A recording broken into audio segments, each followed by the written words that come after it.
Why do you go out to work every day? Probably to earn a living, right? But at what point do you turn around, close shop and say, enough is enough, I'm closing my shop and I'm going home to be able to spend more time with my family, my friends, and develop my relationship with Hashem?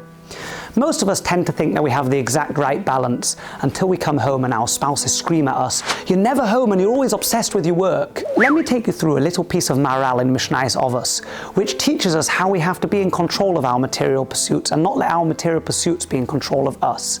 The Mishnah famously compares Bilaam to Avraham Avinu, saying that Avraham Avinu had three qualities of which Bilaam had the exact opposite. Now the theme of all these three qualities basically comes down to one thing. Avraham Avinu was generous and Bilaam was very stingy. Asks the Maharal, surely there's some far bigger differences between Avraham and Bilaam than just the way that they spent their money. I mean, after all, Avraham Avinu was the father of our people. He was the founder of monotheism, who taught monotheism to the entire world. He was a person who sacrificed everything for his love of Hashem, including the ultimate sacrifice, taking Yitzchak, his dear beloved son, up to the mountain Moriah to potentially offer him up as a sacrifice to HaKadosh Baruch Hu. Bilaam, on the other hand, was a sick man. Bilaam was willing to curse and kill other people to bring about the downfall of the Jewish people. Nobody bothered him, he cared for nothing, and Chazal even tell us that he was a very immoral person in his private life. Surely the Mishnah could have said that as the difference between him and Avraham, rather than just the way they spent their money. Says the Maharal, if you look in the narrative of Avraham Avinu earlier on in Sefer Bereshis, that Avraham Avinu took his son Yitzchak up to the mountain to bring him up as a sacrifice. In doing so, Avraham Avinu saddled his own donkey. The Torah says, "Vayachavosh es chamoiroi." He saddled his donkey. Bilaam, many years later, did an identical act. Bilaam, on his journey to go and curse the Jewish people, also saddled his donkey. But here the Torah says, "Vayachavosh es asoinoi." He saddled his donkey in the female form. Now, is it just coincidental that Avraham Avinu had a male donkey, a chamoir, and Bilaam had an osso in a female donkey, or is the Torah hinting at something deeper?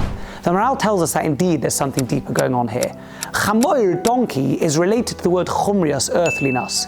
Avraham Avinu saddled his earthliness. That means Avraham Avinu understood the need for materialism, because without it we can't get through life on this planet.